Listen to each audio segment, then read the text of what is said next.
Halo Sobat Cek Fakta, dunia sepak bola Indonesia kembali menoleh ke panggung Eropa. Ada kabar menarik dari Bundesliga, Jerman, yang kali ini melibatkan sosok pemain keturunan yang baru saja resmi menjadi bagian dari tim nasional Indonesia, yaitu Cavan Dijk. Bek berusia 28 tahun itu akhirnya mencatatkan debut sebagai starter bersama Borussia Mönchengladbach. Sebuah momen yang seharusnya manis, tapi sayangnya harus diwarnai catatan buruk. Gladbach kembali tumbang, kali ini dari VfB Stuttgart dengan skor tipis 0-1 di Stadion MHP Rhein, Sabtu 30/8 malam WIB. Hasil itu memperpanjang rekor tanpa kemenangan Gladbach menjadi 8 laga beruntun di Bundesliga. Sekaligus menambah daftar persoalan klub yang pernah berjaya di era 1970-an ini. Namun, di balik kekecewaan, ada sisi menarik, penampilan Cavan Dijk selama 90 menit penuh yang bisa jadi modal berharga, baik untuk karirnya di Bundesliga maupun kontribusinya untuk Garuda. Lantas, bagaimana perjalanan Cavan Dijk hingga sampai di titik ini? Apa arti debut starter di tengah krisis Gladbach? Dan bagaimana implikasinya bagi timnas Indonesia? Yuk, kita kupas tuntas. Pertama, Cavan Dijk. Dari Arnhem ke Bundesliga awal karier di Vitesse Arnhem. Cavan Dijk lahir di Apeldoorn, Belanda, pada 6 Oktober tahun 1996. Ia besar di sistem akademi Vitesse Arnhem, klub yang dikenal melahirkan banyak talenta muda berbakat. Debut profesionalnya terjadi pada 2014 di usia 17 tahun. Sejak itu, Dijk langsung mencuri perhatian dengan gaya bermainnya yang agresif sebagai bek kanan. Di Vitesse, ia tampil 54 kali dan menunjukkan kemampuan bertahan sekaligus membantu serangan. Dari sinilah namanya mulai diperhatikan klub-klub besar Eropa. Pindah ke Fiorentina, awal tantangan. Pada 2016, Fiorentina memboyongnya ke Serie A. Sayangnya, langkah itu justru menjadi periode sulit. Kompetisi di Italia yang ketat membuat Dijk jarang mendapat menit bermain. Ia hanya tampil sekali di Serie A. Situasi ini memaksanya untuk kembali ke Belanda dengan status pinjaman ke Feyenoord, lalu kembali ke Vitesse. Namun, perjalanan itu tetap memberi pengalaman berharga tentang bagaimana kerasnya kompetisi di Liga Top Eropa. Kebangkitan di FC Copenhagen. Karier Dijk benar-benar kembali bersinar setelah bergabung ke FC Copenhagen 2021-2024. Di sini, ia menemukan konsistensi. Sebagai bek kanan, bahkan sesekali dimainkan sebagai bek tengah, Dijk menunjukkan kedewasaan taktik dan disiplin bertahan. Bersama Copenhagen, ia meraih 2 gelar Liga Denmark, sekaligus menorehkan pengalaman berkompetisi di Eropa, Europa Conference League dan Liga Champions. Pengalaman inilah yang menjadikan Dijk lebih matang dan dilirik Gladbach. Borussia Mönchengladbach, tantangan baru. Musim panas 2024, Gladbach merekrutnya untuk memperkuat lini belakang. Bundesliga jelas level berbeda. Intensitas tinggi, permainan cepat, dan tekanan besar dari fans menuntut adaptasi cepat. Hingga akhirnya, momen debut starter datang pada pekan kedua Bundesliga 2025/26 melawan Stuttgart. Kedua, debut starter. 90 menit penuh, hasil pahit.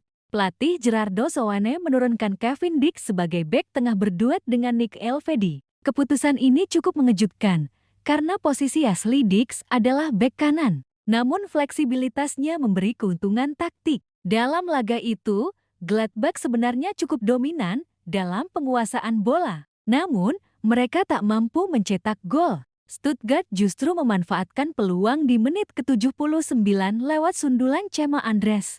Bagi Gladbach, ini adalah pukulan telak. Tapi bagi Dijk, ada catatan positif.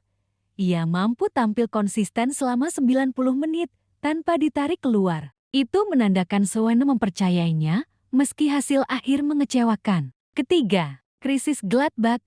8 laga tanpa kemenangan, catatan buruk Gladbach makin panjang.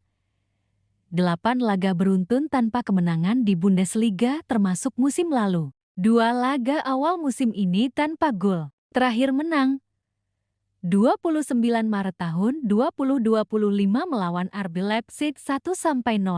Gladbach kini dianggap klub yang kehilangan identitas. Padahal, Di era 1970-an mereka sempat jadi raksasa Bundesliga. Kini, mereka sering terseok-seok di papan tengah. Bagi pemain baru seperti Dix, kondisi ini jelas menantang. Ia datang ke klub yang sedang tidak stabil, sehingga setiap laga serasa hidup mati. Keempat, naturalisasi dari Belanda ke merah putih. Salah satu cerita paling menarik dari Kevin Dix adalah keputusannya untuk membela timnas Indonesia. Ia memiliki darah Indonesia dari kakek neneknya, dan proses naturalisasi berjalan cepat berkat dukungan PSSI. Pada 2025, ia resmi menjadi WNI. Keputusan ini bukan hanya soal kesempatan tampil di level internasional, tapi juga soal ikatan emosional. Dix sendiri mengaku bangga bisa membela tanah leluhurnya.